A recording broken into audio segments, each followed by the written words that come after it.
I think the problem that we're facing is that we all lack strategy.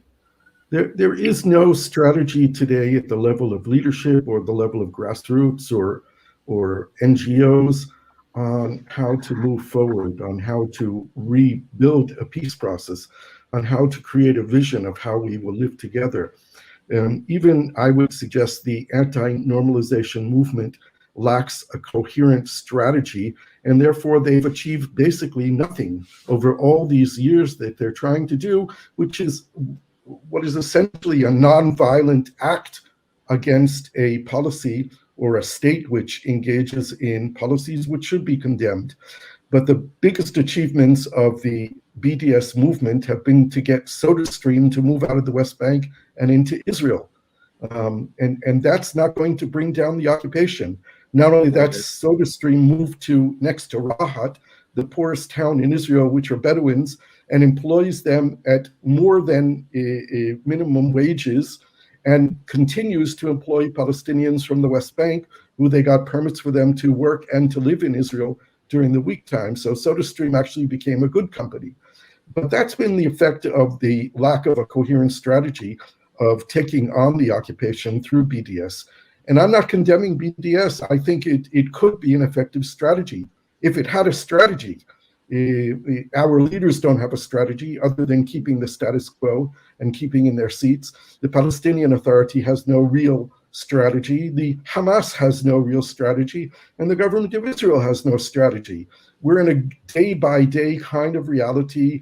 From time to time, we have a round of violence that we have like we have now. It's going to end in the same way that all the other rounds of violence have ended. In another month, 2 months, half a year, or a year from now, we'll have another round of violence because no one is developing any kind of coherent strategy for tomorrow.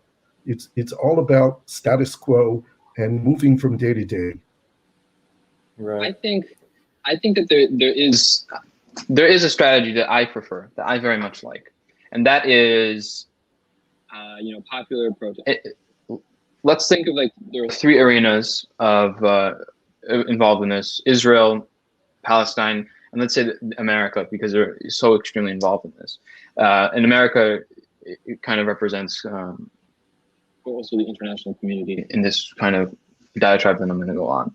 In the West Bank and in Gaza, I think that what has been actually very, very successful is popular protest.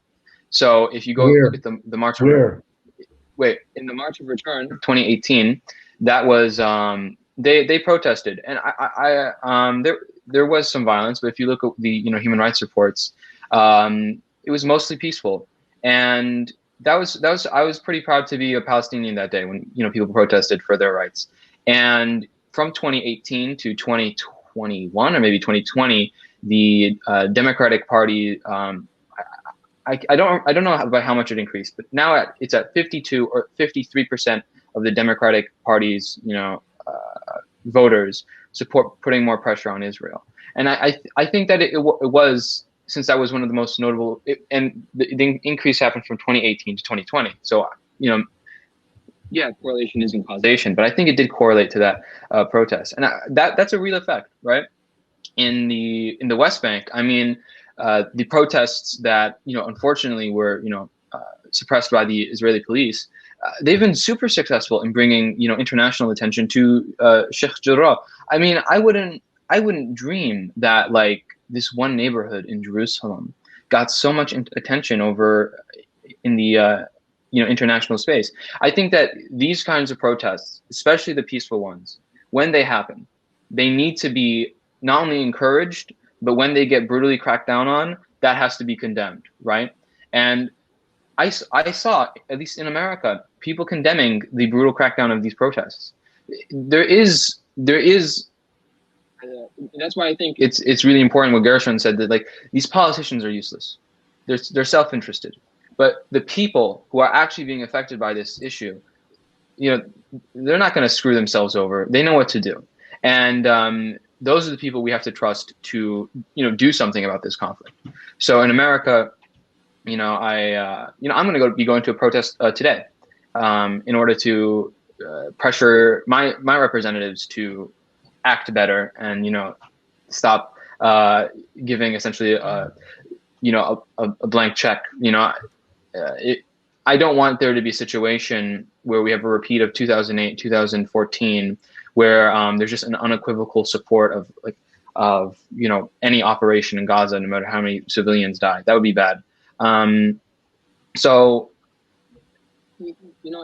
these kinds of things, it's hard to see their effect right away, but I really do think they work. So I would encourage anybody here who, if you're an Israeli, reach out to a Palestinian in Israel and join them protesting in Haifa or al-Fahim or any of these Arab cities. If you're a Palestinian listening to this in the West Bank, stay safe. And I don't want to, I live in the suburbs. I don't like to tell people who are in a more dangerous situation than me. But if you are able to, I encourage you to, continue to protest peacefully as you have done wonderfully so far. And at least know that I and a lot of people in America and even in Israel support you. So, be as resilient as possible is what I want to say. I don't know. I don't want to sound like I'm coaching them because, like I said, I am an American. I'm in a different position, but yeah, definitely. And it's important that we encourage people to take their lives in their own hands, because that's a complete refutation of Hamas's and Netanyahu's argument. Hamas's argument is, we should be in power because you can rely on us because we're effective. Well, all those three things are false, right? What should happen is you should take your lives into your own hands and do what you can, right? And yeah.